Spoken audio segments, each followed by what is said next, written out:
Most parents are wary of the so-called heavy metal music.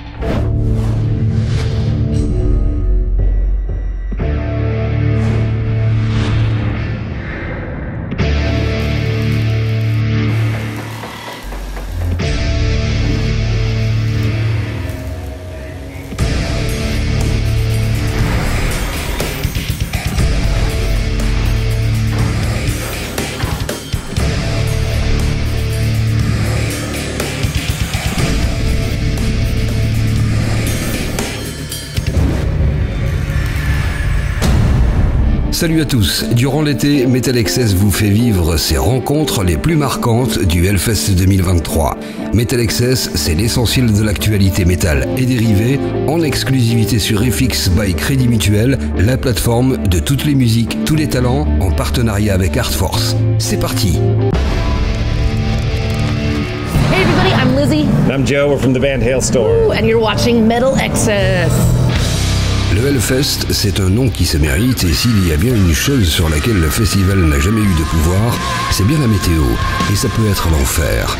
Quelques jours avant chaque édition, organisateurs médias et festivaliers scrutent les prévisions en espérant, en priant peut-être, que le ciel ne leur tombe pas sur la tête ou que les chaleurs ne soient pas épuisantes. En 2022, on avait connu la journée la plus caniculaire de l'année, mais aussi des averses. En 2023, les 3 jours auront été chauds, mais supportables. Mais il fallait bien finir sur une touche humide, et le dimanche, ce sont des trombes d'eau qui se sont abattues à mi-journée sur Clisson. Notre équipe et tout son matériel de tournage étaient sous la pluie torrentielle et l'orage, à 5 minutes de rencontrer Hailstorm. Coïncidence, en termes de tempête et de météo capricieuse, le groupe de Lizzie Hell en connaît un rayon. We've made jokes throughout the years that just be careful what you name your bands because we're called Hailstorm and it's not even a joke. Like it's a rarity for it not to happen. You know, everyone blames the weather on us. Quand il pleut, le groupe change-t-il ses plans? Not really. I mean, like if we go on, we're going to be doing the same show. Yeah. Then it's not like we're going to call it in because of the weather. Yeah. If anything, it makes it more exciting. Do the wet set list. Yeah, the wet set list. The wet list, yes. But if anything, it makes everything a little bit more exciting, you know, because you don't really know what's going to happen. Change. We've done that before where we have literally played in the rain as it's coming at us, and nobody said to stop, so we kept going. What was that, 2012 in Chicago.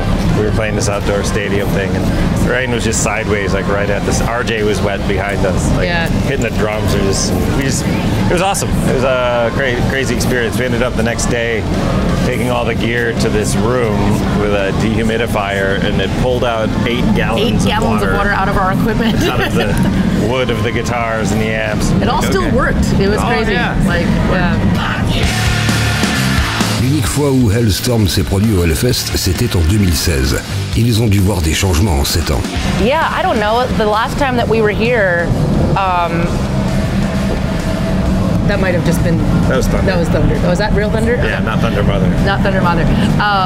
Last time we were here, it was just really great because it was like one big family reunion. We got to meet the Testament guys for the first time. And they're here again. And they're here again. You know, we've since become really good friends. We met them for the first time. And man, what else happened? It's always fun. Yeah. Catering was awesome. I remember that. I got real sick the next day. Oh, yeah.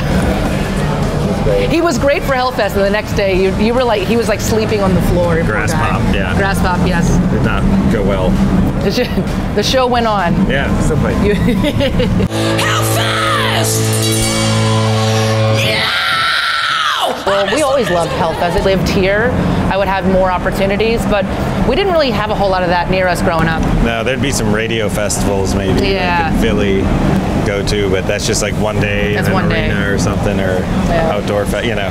It's not like this. Not like this. Not like European festival culture. Yeah, we were deprived of festival culture growing up. So we're very jealous. Ressentent-ils une différence entre les festivals et les concerts en salle? Yeah, it's definitely different.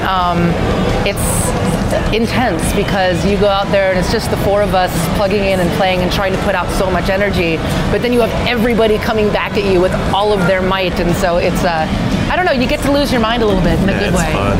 It's the most fun in the world. And it's still intimate because something that I love to do is still pick out individual people, and it's so, just to see like the joy in their face when they realize no, you're looking at them, it just makes it more intimate. And so I don't know, I love playing festivals. It's one of the most fun things about being in a band. Dans le précédent épisode de Metal Excess, Peter Tägtgren de Hypocrisy nous disait que les festivals, joués devant autant de monde, c'était un bon stimulateur pour l'ego.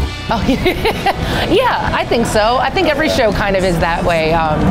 You get to have a little bit of Look at me. You get to have a little bit of redemption and a little bit of that high of needing for approval. We need you to think we're great. So fill my attention hole. Yes, fill the attention hole. Yeah. The rock show playing live is such a wild experience, and that sort of, you get that instant validation and all that attention, and I love it. I think we need it.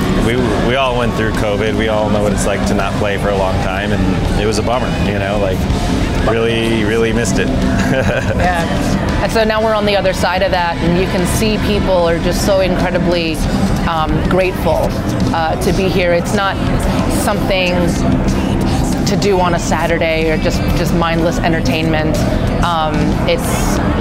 These people over here have a primal need to be here, and same thing with us. It doesn't matter whether we're on stage or you're in the audience, we all have this primal need to be here, and brought together by the immense power of music. Yeah, it's definitely not the norm anymore. Years ago when we were first starting to tour, and you're trying to get yourself into magazines and get attention for this or that, and I was involved in a lot of that, where and in a lot of ways I kind of felt a little left out because I've never been one to really bear it all, and so I'd be like in Revolver magazine for hottest chicks in metal or whatever, music and everything. But yes, we were absolutely sexualized through the years, and I don't know, I think for me you kind of turn that around in what you say in your songs, and you can kind of always have the last laugh, so to speak, in that. But it's definitely changed, and it was only a few short years ago that I was probably the only girl at one of these festivals, and that's just not the case anymore. So I'm very proud of that, and it's just great to see all of my sisters having success. Les femmes prennent enfin de l'importance à l'affiche des festivals, même s'il reste encore du chemin à faire. Un constat que Lizzy partage. We have a nice circle. I'm good friends with Taylor Momsen, Amy Lee. I still have yet to hang out with Spiritbox. I want to do something with them. But yeah, there's so many of us, and it's not just the girls on stage. There's lighting directors and roadies and personal assistants and tour managers and all of that. The women are like, hey, we've always been here, now everyone's coming out of the woodwork. Est-elle sensible à l'image qu'elle projette et aux critiques qu'elle suscite? I don't think I really care whether people think I'm great or whether people don't like what I do, because I think the bottom line really is, do you like what you do? Do you like how you look? Do you like what you do? Do you like how you dress? It's the ultimate middle finger to all of it, because everyone's going to have an opinion. You can put a photo of yourself up online right now, and half the people are going to be like, ew, gross, or half the people are going to be like, you look amazing. Ont-ils constaté, comme beaucoup de musiciens, un changement de rythme depuis la reprise post-Covid? Absolutely. Yeah, it gets to be a lot. Yeah, it's like feeling the pressure. It's like everybody's trying to make up for lost time, and so yeah, it's like it used to be like everybody kind of had their own like rhythm throughout the year and everything, and now it's like it's not just us; it's everybody is just go now, do everything all at once. Yeah. So it's crazy. Feeling the pressure. Yeah, and especially in the beginning, we just said yes to everything, and then it got to the point where we're like, we should be saying no to more things. Then COVID happened, and we're like saying yes to everything again because we missed out on a year and a half, 2 years. Like, no, let's do it all. Let's do everything. Now we got to relearn how to say no. Yeah. Like, no. Give us a break. No, we don't have to travel around the world for one show and then back halfway around the world for another, It's not necessary. You don't have to kill yourself. Quels sont les projets à venir pour Halestorm? Next is Canada. But yeah, we have 2 shows left in Europe after this, and then Canada with Volbeat, the northern part of America with Volbeat, and then back here to Europe for the headline tour, November, December.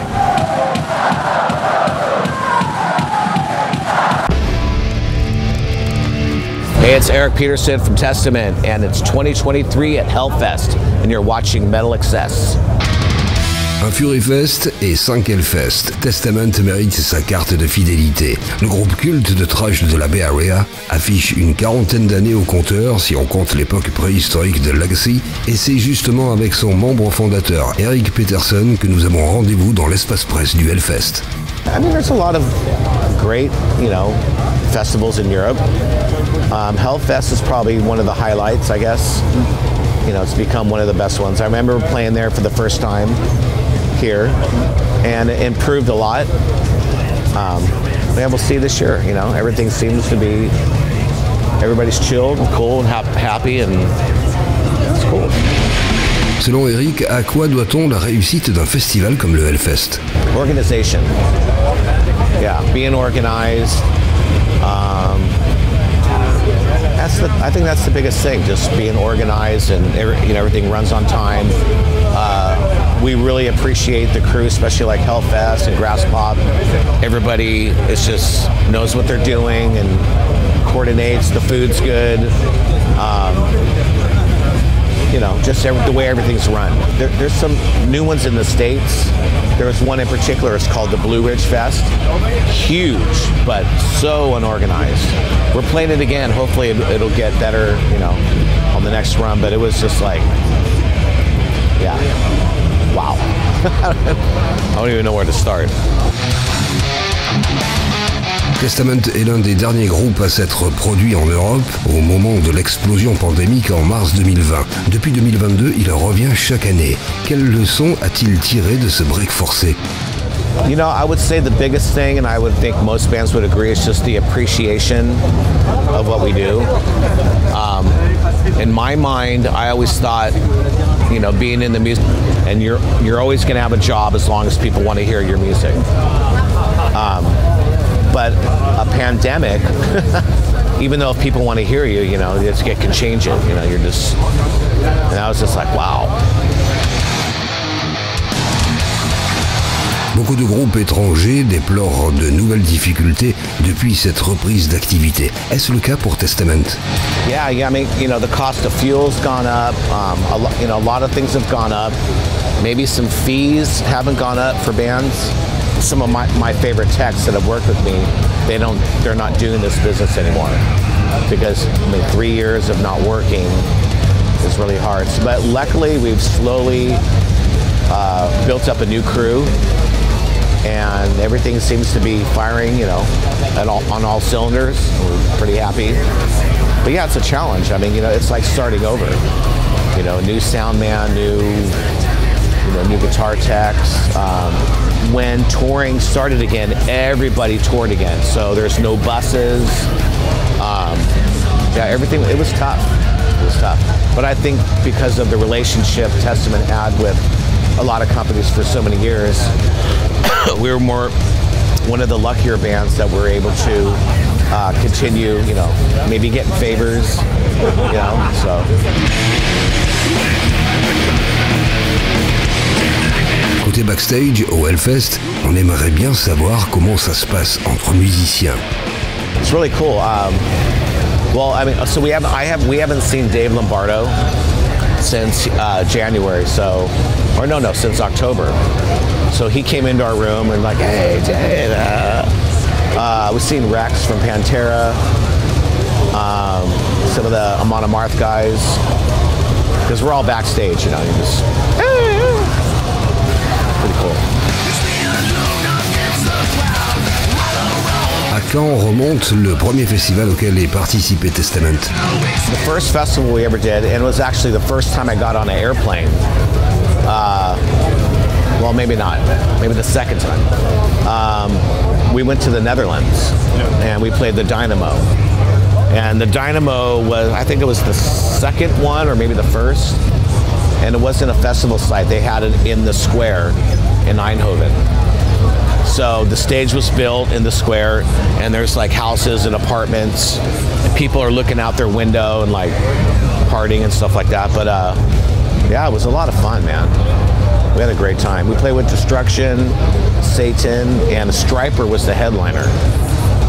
Yeah, and I remember Stryper because they had signs everywhere saying no swearing, no drinking, and for us, you know, being 19 to 21 years old, wrong. We were walking around with beers going, fuck, fuck. We were just out of control.